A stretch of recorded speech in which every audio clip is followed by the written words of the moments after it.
정말 필요한 쪽은 우리일까요? 미국일까요? 한국 대통령실에서 나온 이 한마디가 워싱턴을 완전히 얼어붙게 만들었습니다. 불과 며칠 전까지만 해도 트럼프는 당당했어요. 관세 협상을 마무리한 직후 만족하지 못한 그는 다시 한번 한국을 겨냥했죠. 그리고 예고 없이 터뜨린 두 번의 폭탄 선언. 한국의 방위비와 반도체를 건드린 겁니다. 전 세계가 또다시 한국이 고개를 숙일 거라고 예상했습니다. 바로 협상 테이블로 나올 거라고요. 하지만 한국의 반응은 완전히 달랐어요. 변명도 해명도 없었습니다. 대신 나온 건 완벽한 침묵이었죠. 도대체 한국은 무슨 근거로 이런 여유를 보일 수 있었을까요? 무엇이 미국을 오히려 당황하게 만든 걸까요? 이야기 시작하기 전에 좋아요와 구독 버튼 가볍게 한번 눌러주시면 저 감동 이야기 서은비에게 정말 따뜻한 격려가 됩니다. 지금 어디에서 이 영상을 시청하고 계신지 아래 댓글에 나눠주세요. 방위비 13조 더 안내. 반도체에 관세 100% 부과할 것. 워싱턴 DC 한복판에서 믿기 어려운 일이 벌어지고 있었습니다. 백악관 브리핑룸이 술렁거리기 시작했죠. 트럼프 대통령이 또 한 번 폭탄 발언을 터뜨렸습니다. 이번엔 정말 선을 넘었다고 모든 언론이 입을 모았습니다. 저는 데이비드 존슨입니다.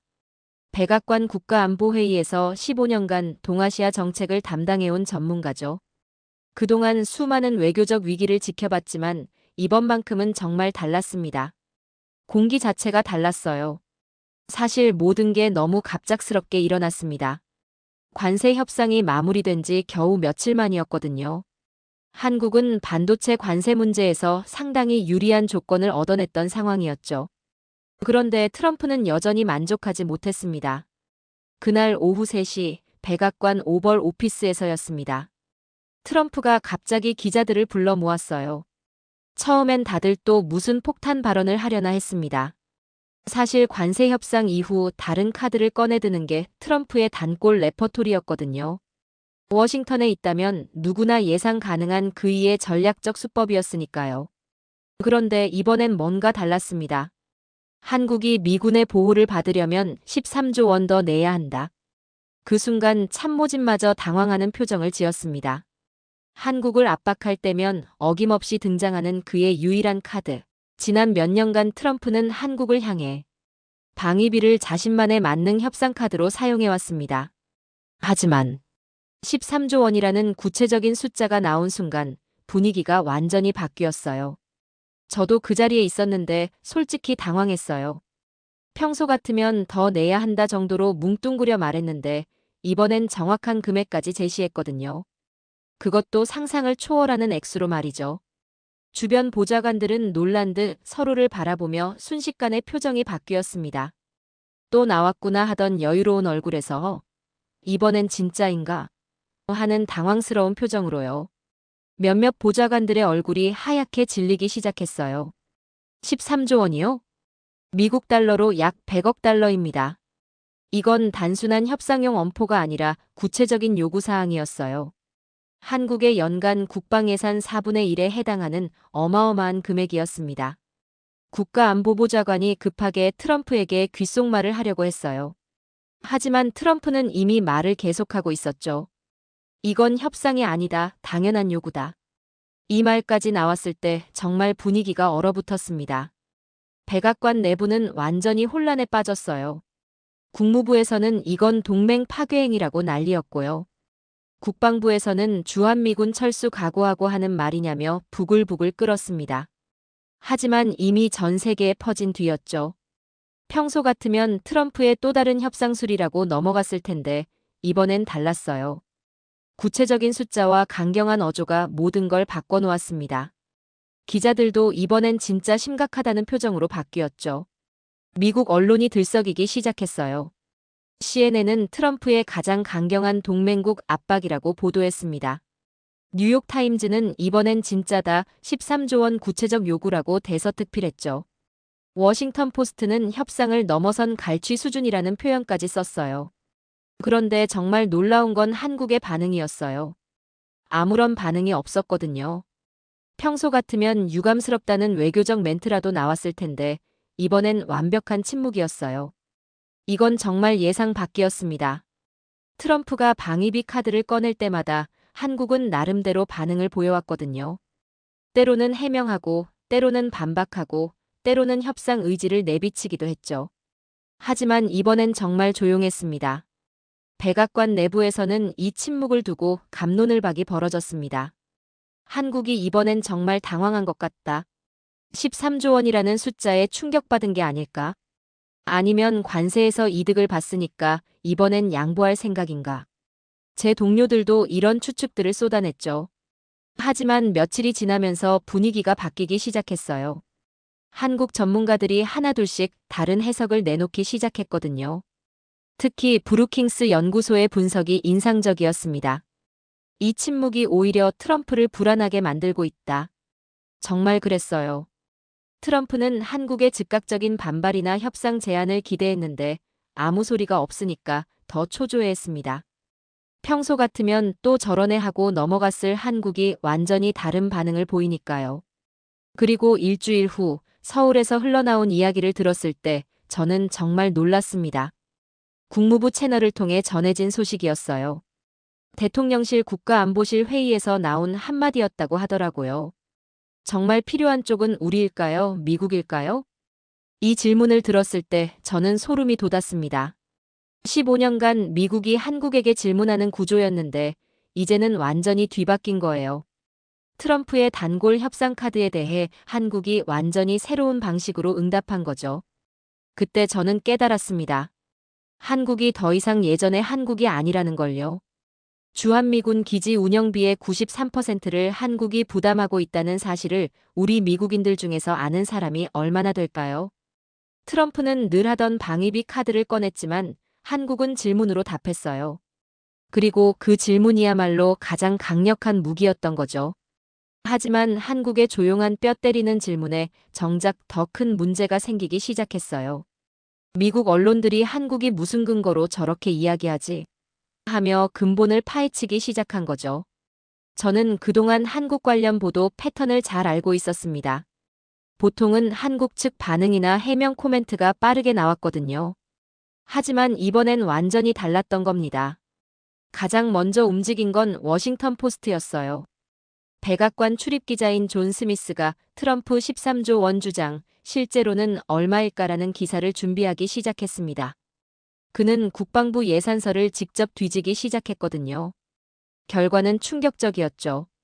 트럼프가 말한 13조 원은 완전한 뻥튀기였습니다. 실제 SMA 합의 예상액은 1조 4천억 원 수준이었거든요. 거의 10배 가까이 부풀린 숫자였던 거예요. 존 스미스 기자가 저에게 전화를 걸어왔을 때 그의 당황스러운 목소리를 지금도 기억합니다. 데이비드, 이 숫자들 좀 봐. 트럼프가 완전히 틀렸어. 그는 펜타곤 자료를 며칠간 파헤친 끝에 진실을 발견한 거였어요. 더 놀라운 건 주한미군 병력 수였습니다. 뉴욕타임즈의 국방 전문기자 데이비 클라우드가 이 문제를 파고들기 시작했어요. 트럼프는 줄곧 미군 4만 5천 명이 한국을 보호해주고 있다고 주장해왔는데 실제로는 2만 8천 명이었습니다. 이건 거의 2배 가까이 부풀린 거네. 클라우드 기자가 저에게 말했을 때 저도 깜짝 놀랐어요. 미국 국방부 공식 자료에 명시된 정확한 숫자인데도 말이죠. CNN의 짐 아코스타 기자는 더 구체적으로 파고들었습니다. 주한미군 기지 운영비, 누가 얼마나 부담하나라는 제목으로 특집 방송을 준비했어요. 그가 발견한 사실은 더욱 충격적이었습니다. 93%를 여전히 한국이 부담한다고. 아코스타 기자가 저에게 전화로 말했을 때 저는 말문이 막혔어요. 캠프 험프리스 건설비만 해도 총 건설비의 90% 수준인 110억 달러를 한국이 댔다는 사실까지 밝혀냈거든요. 월스트리트 저널은 더욱 상세한 분석에 나섰습니다. 경제 담당 기자들이 미군 한 명당 한국 부담액을 계산해보기 시작한 거예요. 결과는 연간 약 7만 달러, 한국 돈으로 1억 원 수준이었습니다. 이런 팩트들이 하나둘 드러나면서 워싱턴의 분위기가 바뀌기 시작했어요. 기자들끼리도 이거 완전 반대 아니야라는 말들이 나오기 시작했습니다. 특히 인상적이었던 건 폴리티코의 비교 분석이었어요. 유럽 특파원 출신 기자가 독일 주둔 미군과 한국 주둔 미군 비교라는 기사를 냈는데 독일은 미군 기지 운영비의 40%만 부담한다는 내용이었습니다. 한국의 93%와 비교하면 엄청난 차이였죠. 이게 말이 되나? 그 기자가 편집부 회의에서 말했다고 들었어요. 한국이 독일보다 2배 넘게 부담하고 있잖아. 이런 보도들이 쏟아지기 시작하자 백악관 내부가 술렁이기 시작했습니다. 언론들이 트럼프의 발언을 팩트체크하기 시작한 거거든요. 그리고 그 결과가 트럼프에게 불리하게 나오고 있었어요. MBC의 척 토드는 미트 더 프레스에서 이렇게 말했습니다. 한국은 세계에서 가장 관대한 동맹국일 수도 있다. 이런 평가가 미국의 주요 방송에서 나온다는 게 놀라웠어요. CBS의 마가렛 브레넌도 페이스 더 네이션에서 비슷한 내용을 다뤘습니다. 93% 기지 운영비 부담은 전례가 없는 수준이다. 미국 언론이 한국을 옹호하는 내용을 보도하기 시작한 거죠. 특히 CNN의 국제부 앵커 크리스티안 아만푸어의 발언이 인상적이었어요. 주한미군은 한국 방어가 아니라 미국의 아시아 전략 거점이다. 한국이 우리를 도와주는 것이지 우리가 한국을 도와주는 게 아닐 수도 있다. 이런 보도들이 나오면서 백악관 내부 분위기도 요동치기 시작했어요. 국무부에서는 언론이 우리 입장을 어렵게 만들고 있다는 내부 메모가 돌았습니다. 국방부에서도 한국 관련 팩트들이 너무 많이 공개되고 있다며 우려했죠. 펜타곤의 한 고위 관계자는 비공개 브리핑에서 이렇게 말했어요. 언론들이 파헤치기 시작하니까 불편한 진실들이 다 나오네. 한국이 얼마나 많이 부담하는지 일반 국민들이 알게 되면 곤란할 텐데. 이런 내부 우려들이 언론에 또 흘러나오면서 상황이 더욱 복잡해졌습니다. 미국 정부가 오히려 이런 팩트들이 공개되는 걸 부담스러워한다는 게 드러난 거거든요. 저는 이 모든 상황을 지켜보면서 정말 놀라웠습니다. 한국의 침묵이 미국 언론을 움직이게 만들었고 그 결과 트럼프의 거짓말들이 하나씩 밝혀지고 있었거든요. 한국이 적극적으로 해명하지 않았는데도 진실이 저절로 드러나고 있었어요. 특히 미국 기자들이 직접 팩트체크를 한 결과가 한국에게 유리하게 나온다는 게 인상적이었습니다. 한국이 피해자가 아니라 오히려 너무 관대한 동맹국이라는 인식이 미국 내에서 퍼져나가기 시작했거든요. 트럼프는 13조 원을 요구했지만 미국 언론이 직접 밝혀낸 진실은 정반대였습니다. 한국이 이미 충분히, 아니 너무 많이 부담하고 있다는 사실이었죠. 미국 언론들이 팩트체크에 나서면서 분위기가 바뀌고 있을 때 한국에서 드디어 반응이 나오기 시작했습니다. 하지만 그 반응은 우리가 예상했던 것과는 완전히 달랐어요. 변명이나 해명이 아니라 아예 게임의 룰을 바꿔버리는 선언이었거든요.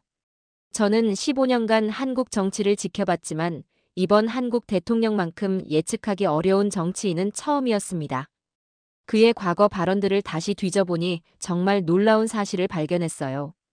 이번 상황이 즉흥적인 대응이 아니라 오랫동안 준비해온 전략이었다는 걸 깨달았거든요. 2018년 지금의 대통령이 시장이었을 때의 한 인터뷰가 다시 주목받기 시작했습니다. SMA 구조 자체가 잘못됐다고 명확히 말했던 거예요. 당시에는 그냥 지방자치단체장의 개인 의견 정도로 여겨졌는데 지금 생각해보니 완전히 다른 의미였습니다. 더 놀라운 건 2020년 국정감사에서의 발언이었어요. 당시 국방위원회에서 그는 이렇게 말했습니다. 국방 자주권과 방산 독립이 진정한 안보. 언제까지 남의 보호막 아래 있을 건가. 이런 발언들이 당시에는 큰 주목을 받지 못했는데 지금 보니 완전한 복선이었던 거죠. 대선 과정에서도 마찬가지였습니다. 줄곧 방산 수출 강국을 공약으로 내세웠어요. 한국이 세계 5위권 방산 수출국이 될 것이라고 구체적으로 말했습니다. 당시 우리는 그냥 공약 정도로 생각했는데 실제로는 훨씬 큰 그림이었던 거예요. 그리고 드디어 그 준비된 카드가 나왔습니다. 대통령실에서 열린 수석비서관 회의에서였어요. 이재명 대통령의 한마디가 모든 걸 바꿨습니다. SMA도 협상 대상이 아니다. 이 한 문장이 워싱턴에 전해졌을 때 저는 정말 충격을 받았어요. SMA, 방위비분담 특별협정.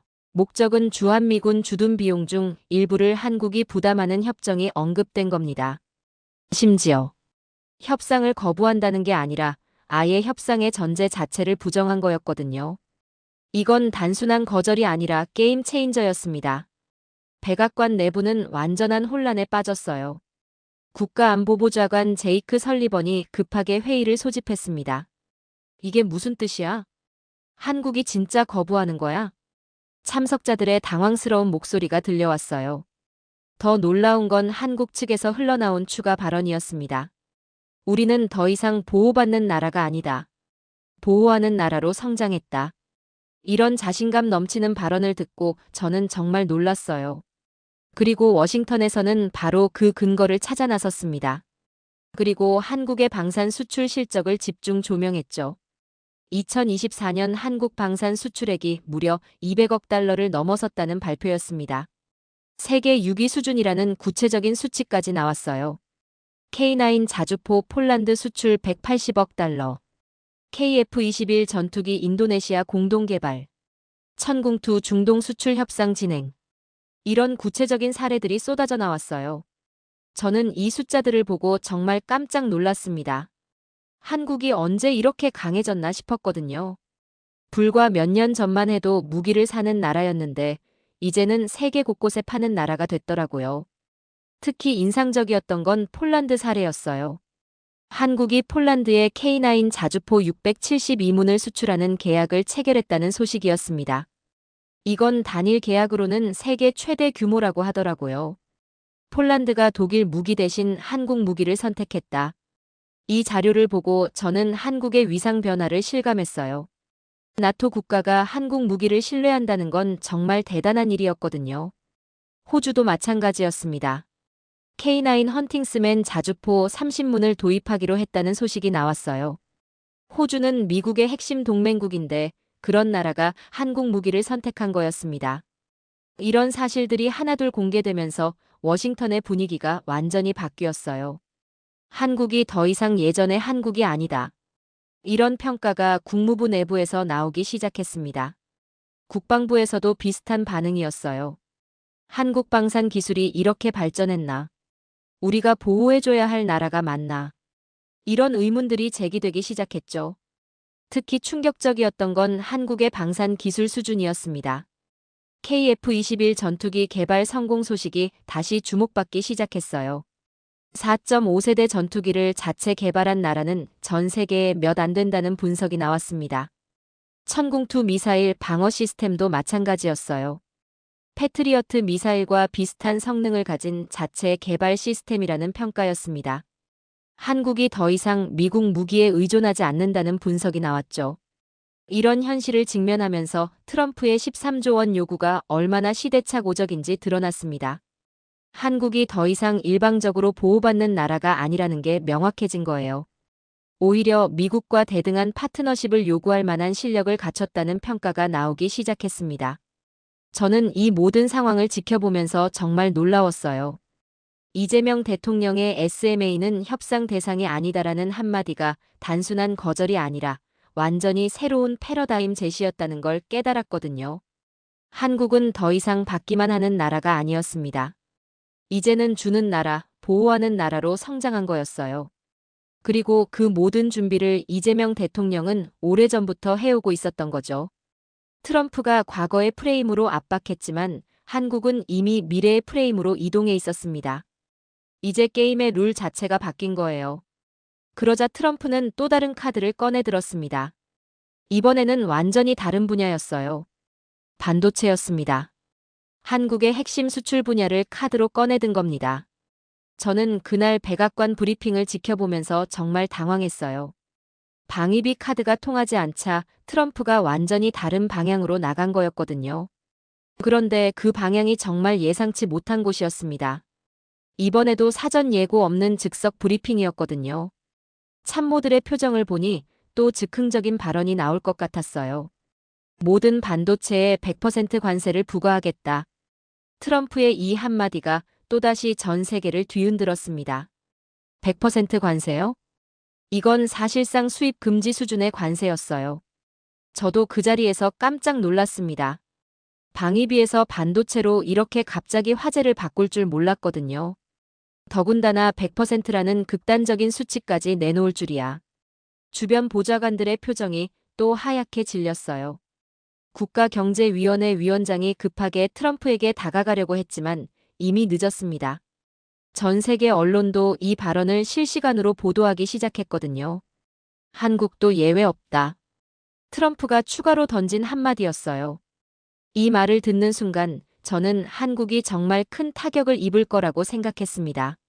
삼성과 SK 하이닉스가 미국 반도체 시장에서 차지하는 비중이 얼마나 큰데요.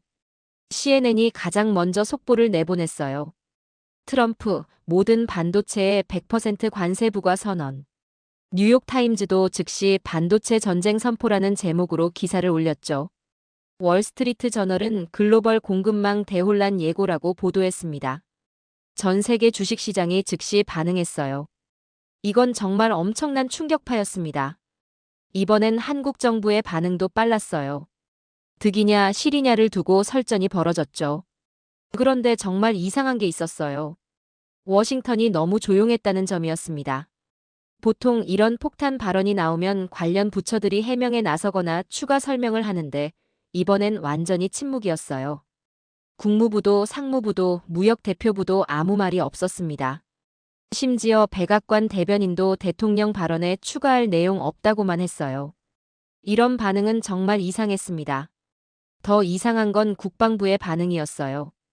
펜타곤에서 나온 비공식 코멘트가 흥미로웠습니다. 반도체는 국가안보와 직결된 문제. 동맹국과의 협력이 중요한 분야. 이런 식으로 은근히 반대 의견을 내비쳤어요.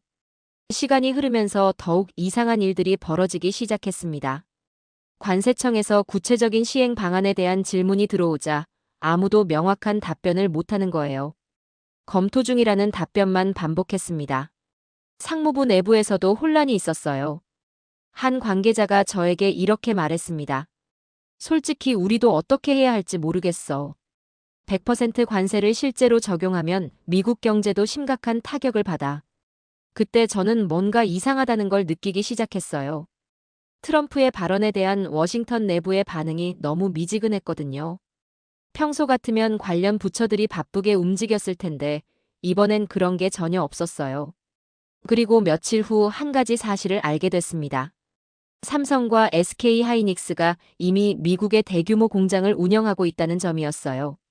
삼성은 텍사스 오스틴에서 파운드리 공장을 가동 중이었고 SK 하이닉스도 현지 생산 기반을 구축하고 있었습니다. 심지어 이번 관세 협상을 통해 대규모 투자 지원도 약속했죠. 더 중요한 건 이미 미국에서 만들어지는 현지 공장에서 생산되는 제품들은 관세 적용 대상이 아니라는 점이었어요. 미국 내에서 생산되는 제품이니까 당연히 관세가 없는 거였죠. 이건 정말 중요한 포인트였습니다. 상무부의 한 고위 관계자가 비공개 브리핑에서 이렇게 말했어요. 이미 몇 년 전부터 한국 기업들은 이미 미국 내 생산 기반을 갖추고 있어. 오히려 이번 관세 정책이 그들에게 유리할 수도 있어. 이 말을 듣고 저는 정말 놀랐습니다. 트럼프가 한국을 압박하려고 꺼낸 카드가 오히려 한국에게 유리하게 작용할 수도 있다는 뜻이었거든요. 이건 정말 예상치 못한 반전이었어요. 국가안보회의에서도 비슷한 평가가 나왔습니다. 한국은 이미 준비가 되어 있었다. 미국 내 현지 생산으로 관세 영향을 최소화할 수 있는 구조. 이런 분석이 나온 거예요. 더욱 놀라운 건 한국이 MFN 지위를 가지고 있다는 점이었습니다. 최혜국 대우를 받는 국가로서 추가적인 혜택도 받을 수 있다는 분석이 나왔어요. 이건 정말 아이러니한 상황이었습니다. 저는 이 모든 상황을 지켜보면서 한 가지 의문이 들었어요. 이게 정말 실수였을까? 트럼프의 100% 관세 발언이 의도된 것일 수도 있다는 생각이 들었거든요. 워싱턴의 조용한 반응, 관련 부처들의 미지근한 대응, 그리고 한국에게 유리하게 작용할 수 있다는 분석까지. 이 모든 것들이 우연의 일치일까요? 아니면 더 큰 그림이 있는 걸까요? 며칠 후 한 가지 더 흥미로운 소식을 들었습니다. 한국 정부가 이번 관세 발언에 대해 별다른 우려를 표하지 않는다는 거였어요. 오히려 준비된 대응이라는 식으로 자신감을 보였다는 소식이었습니다. 트럼프는 한국을 압박하려고 반도체 관세 카드를 꺼냈지만 결과는 정반대가 될 수도 있는 상황이 된 거예요. 한국이 이미 모든 준비를 마쳐놨다는 걸 깨닫기 시작했습니다. 트럼프의 100% 관세 발언 이후 정말 예상치 못한 일들이 벌어지기 시작했습니다. 미국 내에서도 한국이 이 관세 정책의 최대 피해자가 될 줄 알았는데 오히려 최대 수혜자가 될 수도 있다는 분석들이 나오기 시작한 거예요. 이건 정말 놀라운 반전이었습니다. 저는 먼저 삼성전자의 미국 내 현황부터 파악해보기 시작했어요. 사실 많은 미국인들이 잘 모르는 사실이 있었거든요. 삼성이 이미 텍사스 오스틴에서 대규모 반도체 공장을 운영하고 있다는 점이었습니다. 삼성 오스틴 공장은 1996년부터 가동을 시작했어요. 그런데 최근 몇 년 사이에 엄청난 투자 확장이 이루어졌습니다. 2021년부터 170억 달러를 추가 투자해서 최첨단 파운드리 공장을 건설하고 있었거든요.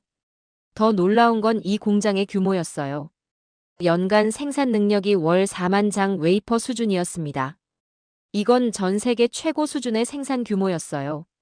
그리고 여기서 생산되는 모든 제품들은 미국산으로 분류되는 거였습니다. 상무부의 한 분석가가 저에게 이렇게 설명했어요. 삼성 오스틴 공장 제품들은 100% 관세 적용 대상이 아니야. 미국 내에서 생산되는 제품이니까 당연히 관세가 없지. 심지어 이번에 트럼프가 못 바꿨잖아. 미국 내에서 생산되는 건 0%, 그 외에는 100% 부과한다고. 이 말을 듣고 저는 정말 깜짝 놀랐습니다. SK 하이닉스도 마찬가지였어요. 이 회사는 인텔과의 합작으로 이미 미국 내 생산 기반을 구축하고 있었습니다. 특히 메모리 반도체 분야에서 상당한 현지 생산 능력을 갖추고 있었어요.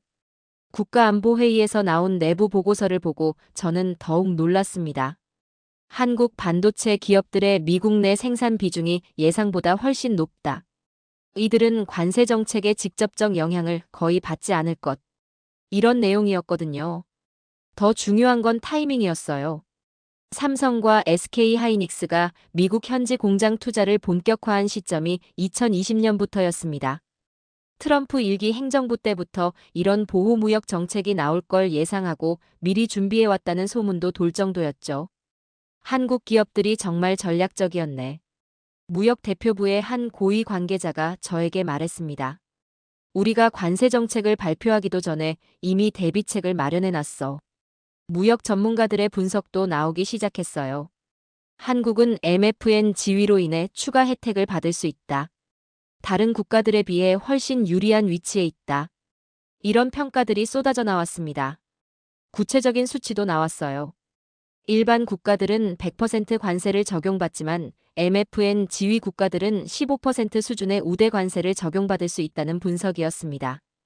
이건 85%나 되는 엄청난 차이였어요. 워싱턴의 분위기가 완전히 바뀌기 시작했습니다. 처음에는 한국도 타격을 받을 것이라고 생각했는데 오히려 한국이 가장 유리한 위치라는 평가로 바뀐 거예요. 국무부에서 나온 내부 평가서를 보고 저는 정말 놀랐습니다. 한국은 이번 관세 정책의 최대 수혜국이 될 가능성이 높다. 현지 생산 기반과 MFN 지위를 모두 갖춘 유일한 국가. 이런 내용이었거든요. 펜타곤에서도 비슷한 분석이 나왔어요. 한국 기업들의 미국 내 투자가 우리 경제에 긍정적 영향. 이들은 중요한 전략적 파트너.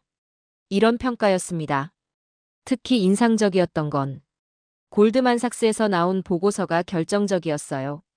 삼성과 SK 하이닉스는 관세 정책의 수혜 기업. 미국 내 현지 생산으로 경쟁 우위 확보. 이런 분석이 나온 거였습니다. 모건 스탠리도 마찬가지였어요. 한국 반도체 기업들의 미국 시장 점유율 확대 전망. 관세 정책이 오히려 이들에게 유리하게 작용. 이런 보고서를 냈습니다. 이런 분석들이 나오면서 백악관 내부도 당황하기 시작했어요. 트럼프가 한국을 압박하려고 꺼낸 카드가 오히려 한국에게 선물이 될 수도 있다는 걸 깨닫기 시작한 거였거든요. 국가경제위원회에서 나온 긴급 보고서도 마찬가지였어요. 한국 기업들이 이미 모든 준비를 완료한 상태. 우리 정책이 의도와 다른 결과를 낳을 수 있다. 이런 우려가 제기되기 시작했습니다. 저는 이 모든 상황을 지켜보면서 정말 감탄했어요. 한국이 얼마나 치밀하게 준비해왔는지 깨닫게 됐거든요. 트럼프의 관세 정책이 나오기 훨씬 전부터 이미 대비책을 마련해놨던 거였어요. 특히 삼성의 전략이 인상적이었습니다. 170억 달러라는 천문학적 투자를 통해 이미 미국 내 생산 기반을 구축해놨던 거였어요. 이건 단순한 투자가 아니라 미래를 내다본 전략적 포석이었던 거죠. SK 하이닉스도 마찬가지였어요. 메모리 반도체 분야에서 미국과의 협력 관계를 꾸준히 강화해왔고 현지 생산 능력도 확보해놨습니다. 한국 기업들의 이런 준비가 지금 빛을 발하고 있는 거였어요. 워싱턴의 한 정책 전문가가 저에게 이렇게 말했습니다. 한국은 정말 대단한 나라야. 감정적이지 않고 자신들의 강점이 뭔지 정확히 파악하고 미리 예측하고 준비해왔어. 이제 우리가 배워야 할 판이네. 이 말을 듣고 저는 정말 놀랐어요. 미국인인 제가 봐도 한국의 이런 전략적 사고는 정말 인상적이었거든요. 감정적으로 대응하는 게 아니라 치밀하게 계산해서 준비해온 거였으니까요. 트럼프는 한국을 압박하려고 반도체 관세 카드를 꺼냈지만 결과는 정반대가 되어버렸습니다. 한국이 오히려 최대 수혜국이 될 수 있는 상황이 된 거예요. 하지만 이 상황에서 나온 일본의 반응은 충격적이었습니다. 바로 일본이 관세 협상에서 완전히 뒤통수를 맞는 상황이 벌어진 거예요. 이건 정말 예상치 못한 일이었습니다. 저는 2주 전 일본 총리의 기자회견을 생생히 기억하고 있어요. 이시바 총리가 환한 웃음을 지으며 미국과 관세 협상이 성공적으로 타결됐다고 발표했던 순간 말이죠. 그때 그의 표정은 정말 만족스러워 보였어요. 상호 관세율 15%로 합의했다. 이시바 총리의 이 발언이 일본 전체를 기쁘게 만들었습니다. 일본 언론들도 성공적인 협상이라며 대대적으로 보도했어요. 정말 모든 게 순조로워 보였습니다. 하지만 불과 보름 만에 모든 게 바뀌었어요. 아키하바라 외무장관과 사이토 경제산업장관이 심상치 않은 표정으로 급히 미국행 전용기에 오르는 모습이 포착됐거든요. 이 장면을 보는 순간 저는 뭔가 큰일이 벌어졌다는 걸 직감했어요. 문제의 핵심은 15% 관세율의 해석에 있었습니다. 일본 정부는 이렇게 이해하고 있었어요. 기존 관세가 15% 미만인 품목은 15%로 올리고 이미 15% 이상인 품목은 추가 관세 없이 기존 그대로. 이게 일본의 해석이었거든요. 도쿄 외무성의 한 관계자가 저에게 설명했습니다. 우리는 15%가 상한선이라고 이해했어. 그래서 총리도 그렇게 발표한 거였지. 그의 목소리에서 당황스러움이 느껴졌어요. 하지만 미국 관보에 실린 공식 해석은 완전히 달랐습니다. 추가 관세 면제 대상을 유럽연합으로 한정하고 일본을 아예 제외해버린 거였어요. 이건 정말 충격적인 내용이었습니다. 상무부에서 나온 공식 해석서를 보고 저는 깜짝 놀랐어요. 15%는 기존 관세에 추가로 부과되는 관세율. 이런 내용이 명시되어 있었거든요. 일본의 해석과는 정반대였습니다. 구체적인 예시들이 더욱 충격적이었어요. 원래 26.4%였던 일본산 쇠고기 관세는 41.4%가 될 수 있었습니다. 7.5%였던 섬유 제품도 22.5%로 뛸 수 있었어요. 이건 사실상 일본 제품의 미국 시장 진출을 막는 수준이었습니다. 한국과 대비되는 관세 소식이 일본에 전해지자 도쿄가 완전히 뒤집혔어요. 미국 내 일본 기자들도 당황하기 그지없었죠.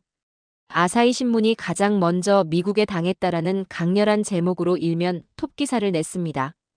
요미우리 신문은 무능한 외교 참사라고 표현했어요. 니혼게이자이 신문의 분석이 가장 신랄했습니다. 일본 정부가 미국에 완전히 속았다. 미국의 언어 유희에 넘어간 것. 이건 외교적 굴욕. 이런 표현들이 신문을 가득 채웠어요. 일본 재계의 반응은 더욱 격렬했습니다. 도요타, 소니, 파나소닉 등 주요 기업들이 즉시 정부의 긴급 대책을 촉구했어요. 일본상 공회의소에서는 이대로는 미국 시장에서 완전히 밀려날 것이라는 성명을 냈습니다. 자동차 업계가 특히 크게 당황했어요. 도요타의 한 임원이 언론에 이렇게 말했습니다. 26% 관세에서 41%로 오르면 우리는 미국에서 장사할 수 없다. 이건 사실상의 퇴출 명령이야. 섬유업계도 마찬가지였습니다. 유니클로를 운영하는 패스트 리테일링에서는 미국 진출 전략을 전면 재검토해야 한다고 발표했어요. 7.5%에서 22.5%로 뛰는 건 감당할 수 없는 수준이었거든요. 일본 정부의 당황스러운 대응이 더욱 문제를 키웠어요. 외무성에서는 미국 측과 재협상을 추진하겠다고 발표했지만 이미 늦은 상황이었습니다. 경제산업성에서는 해석의 차이가 있었다며 사실상 실수를 인정했어요. 이와는 대조적으로 한국의 상황은 완전히 달랐습니다. 한국은 삼성과 SK하이닉스의 미국 현지 공장 덕분에 관세 0% 혜택을 받고 있었고 MFN 지위로 인한 추가 혜택까지 확보한 상태였어요. 워싱턴의 한 무역 전문가가 저에게 이렇게 말했습니다. 한국과 일본의 협상 방식이 완전히 달라. 한국은 이미 세부 조건까지 이미 다 따져보고 협상에 들어왔어. 일본은 겉으로 드러난 숫자만 보고 만족한 거지. 국무부의 다른 관계자도 비슷한 평가를 했어요. 한국은 이제 미국과 대등하게 협상하려고 해. 조건 없는 수용은 절대 안 하지. 반면 일본은 우리가 뭘 말해도 일단 수용해주고. 이런 평가들이 일본에 알려지면서 도쿄의 충격은 더욱 커졌습니다. 마이니치 신문에서는 이젠 한국에게 배워야 할 외교라는 칼럼을 실었어요. 산케이 신문은 굴종 외교의 한계가 드러났다고 비판했습니다. 일본 국회에서도 큰 파장이 일었어요. 야당에서는 이시바 정부의 외교 무능을 강하게 비판했습니다. 여당 내부에서도 외교팀 쇄신을 요구하는 목소리가 나왔어요. 특히 충격적이었던 건 일본 외교관들의 반응이었습니다. 한 고위 외교관이 익명으로 저에게 이렇게 말했어요. 우리는 항상 미국이 원하는 걸 들어주기만 했어. 하지만 이제 한국은 때로는 거부하면서도 더 좋은 조건을 받잖아. 이게 진짜 외교지. 저는 이 말을 듣고 정말 많은 걸 깨달았어요. 한국과 일본이 미국에 대해 완전히 다른 접근 방식을 쓰고 있다는 걸 말이죠. 한국은 전략적으로 협상하지만 일본은 그냥 받아들이기만 한다는 거였어요. 결국 이번 관세 협상 사건은 한일 외교의 근본적 차이를 적나라하게 보여준 사건이 됐습니다. 한국은 침묵했고 조건 없는 수용을 하지 않으면서 오히려 더 나은 대우를 받았고 일본은 모든 걸 받아들이면서도 속임을 당한 거였어요. 정말 극명한 대조였습니다. 일본이 관세 협상에서 완전히 뒤통수를 맞은 사건이 알려지면서 워싱턴 언론계에서는 현재 완전히 새로운 시각의 분석들이 쏟아지기 시작했습니다. 특히 한국의 외교 방식에 대한 재평가가 본격적으로 시작된 거예요. 이건 정말 놀라운 변화였습니다. 저는 먼저 워싱턴 포스트의 변화부터 목격했어요. 평소 한국에 대해 그다지 관심이 없던 이 신문이 갑자기 한국 외교에 대한 심층 분석 기사를 내기 시작한 거였습니다. 그것도 일면 톱 기사로 말이죠. 전략의 침묵, 외교의 모범. 워싱턴 포스트가 낸 제목이었어요. 이 기사를 쓴 건 데이비드 이그나티우스, 워싱턴에서 가장 영향력 있는 외교 전문 칼럼니스트였습니다. 그가 한국 외교를 이렇게 극찬하는 걸 보고 저는 정말 놀랐어요. 기사 내용이 더욱 인상적이었습니다. 한국은 트럼프의 13조 원 요구에 감정적으로 반발하지 않았다. 대신 전략적 침묵으로 미국 내 여론을 자신들 편으로 만들었다. 이것이야말로 21세기 외교의 새로운 모델이다. 이런 분석이었거든요. CNN의 반응은 더욱 직접적이었어요. 크리스티안 아만푸어가 직접 나서서 특집 방송을 진행했습니다. 한국 외교는 벤치마크다. 이 한마디가 방송 제목이었어요. 아만푸어의 분석이 정말 날카로웠습니다. 한국은 미국과 대등한 파트너십을 구축하는 방법을 알고 있다. 굴복하지도 않고 대립하지도 않으면서 자신들의 목표를 달성한다. 이런 외교 기술을 가진 나라는 흔하지 않다. 뉴욕타임즈에서도 비슷한 평가가 나왔어요. 토머스 프리드먼이 직접 칼럼을 썼습니다. 한국이 보여준 것은 스마트 파워의 완벽한 사례. 힘으로 밀어붙이지 않고도 원하는 바를 얻어내는 기술. 미국도 배워야 할 신외교술. 이런 평가들이 나오기 시작하자 다른 나라들도 움직이기 시작했어요. 가장 먼저 반응한 건 일본이었습니다. 외무성에서 급히 한국 외교 방식 분석팀을 구성했다는 소식이 들려왔어요. 도쿄의 한 외교 소식통이 저에게 전해준 이야기가 흥미로웠습니다.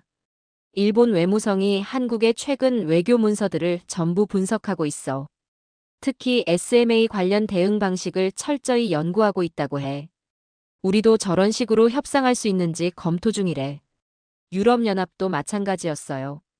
브뤼셀에서 나온 소식에 따르면 EU 외교안보정책 고위 대표실에서 한국의 대미 외교 전략을 분석하는 보고서를 작성 중이었습니다. 특히 한국이 미국의 압박을 받으면서도 어떻게 유리한 조건을 얻어냈는지에 관심이 집중되고 있었어요.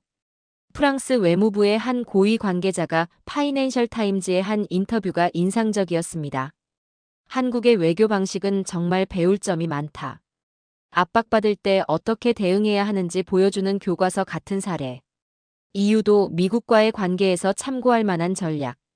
독일도 비슷한 반응을 보였어요. 베를린의 한 싱크탱크에서 한국식 외교 전략 분석 세미나를 열었다는 소식이 들려왔습니다. 독일 외무부 관계자들이 대거 참석했다고 하더라고요. 가장 놀라운 건 영국의 반응이었어요. 브렉시트 이후 새로운 외교 전략을 모색하고 있던 영국이 한국의 사례에 특별한 관심을 보이기 시작한 거였습니다. 런던 대학의 한 교수가 한국식 외교의 교훈이라는 연구 주제를 발표하기까지 했어요. 워싱턴의 싱크탱크들도 움직였습니다. 브루킹스 연구소에서 한국 외교의 새로운 패러다임 세미나를 개최했어요. 카네기 국제평화재단에서도 비슷한 주제로 연구 프로젝트를 시작했습니다. 헤리티지 재단의 한 연구원이 저에게 이렇게 말했어요. 솔직히 우리도 한국에서 배울 게 있다고 생각해. 강대국의 압박을 받으면서도 굴복하지 않는 방법. 이건 정말 고도의 외교 기술이야.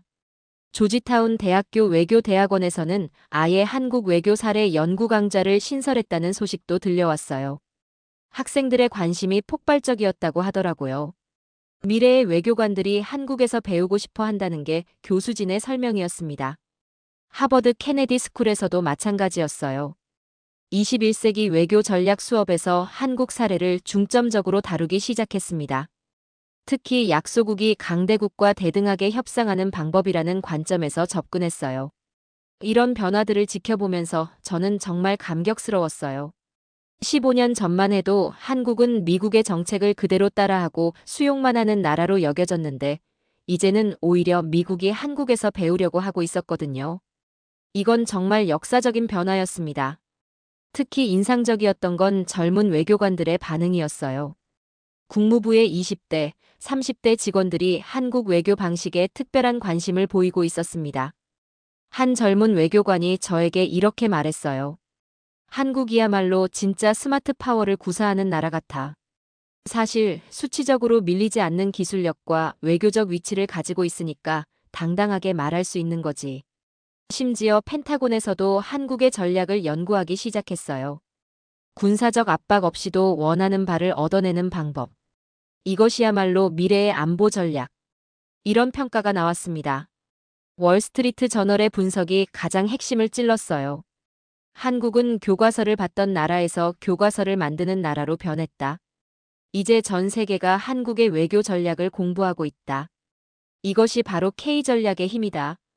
저는 이 기사를 읽으면서 정말 많은 걸 생각하게 됐어요. 불과 몇십 년 전만 해도 한국은 미국의 원조를 받는 나라였는데 이제는 미국이 한국에서 배우려고 하고 있었거든요. 그리고 오히려 한국과 함께 가야만 하는 나라가 됐습니다. 이런 변화가 가능할 줄 누가 상상이나 했을까요? 특히 한국이 이런 성과를 감정적인 대응이나 강한 반발 대신 전략적 침묵과 냉정한 분석으로 이뤄냈다는 점이 인상적이었어요. 이것이야말로 진정한 소프트 파워의 승리였습니다. 세계는 이제 한국을 새로운 시각으로 보기 시작했어요. 단순히 경제적 성공을 이룬 나라가 아니라 외교적으로도 배울 점이 많은 나라로 인정받게 된 거였습니다. 그리고 현재 워싱턴 내부에서 정말 놀라운 변화가 일어나기 시작했습니다.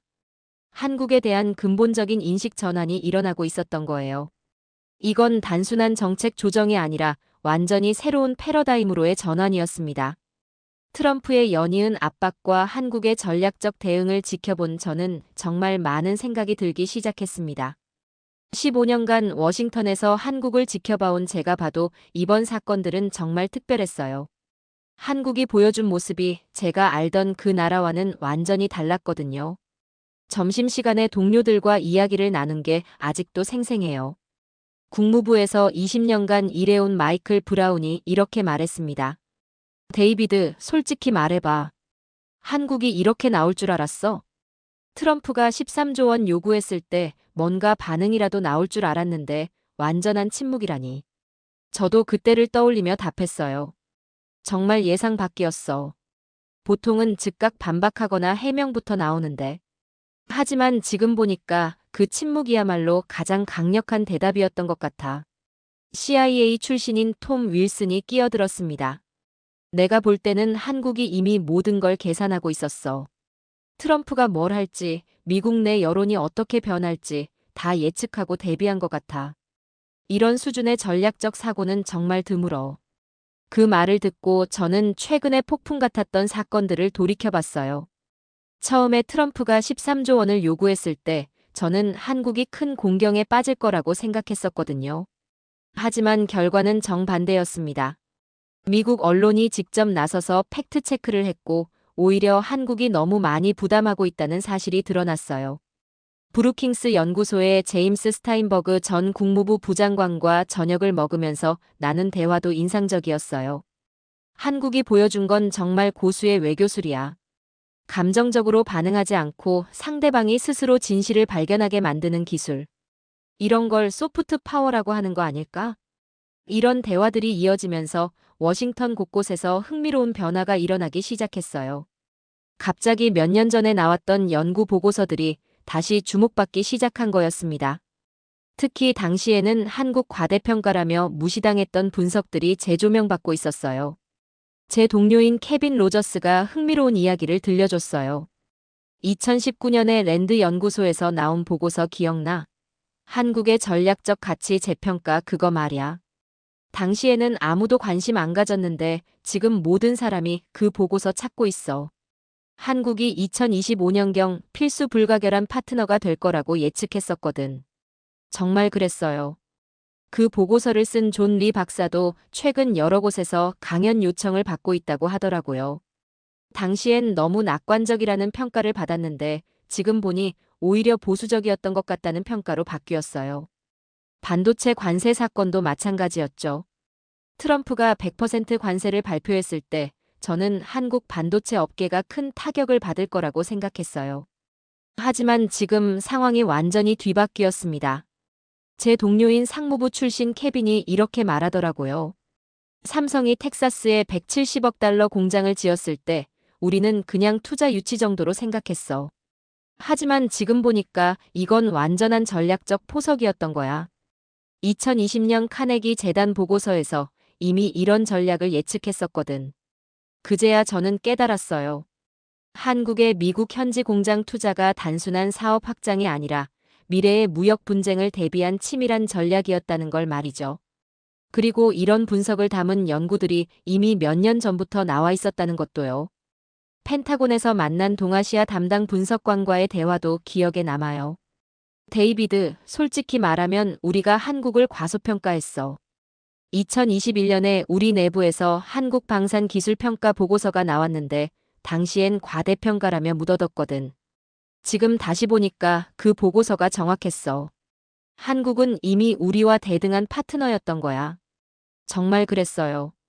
한국의 K9 자주포가 폴란드에 672문 수출되고 KF-21 전투기가 성공적으로 개발되고 천궁2 미사일이 해외 수출 협상을 진행하고 있다는 소식들이 연이어 나왔을 때도 우리는 제대로 주목하지 않았었거든요.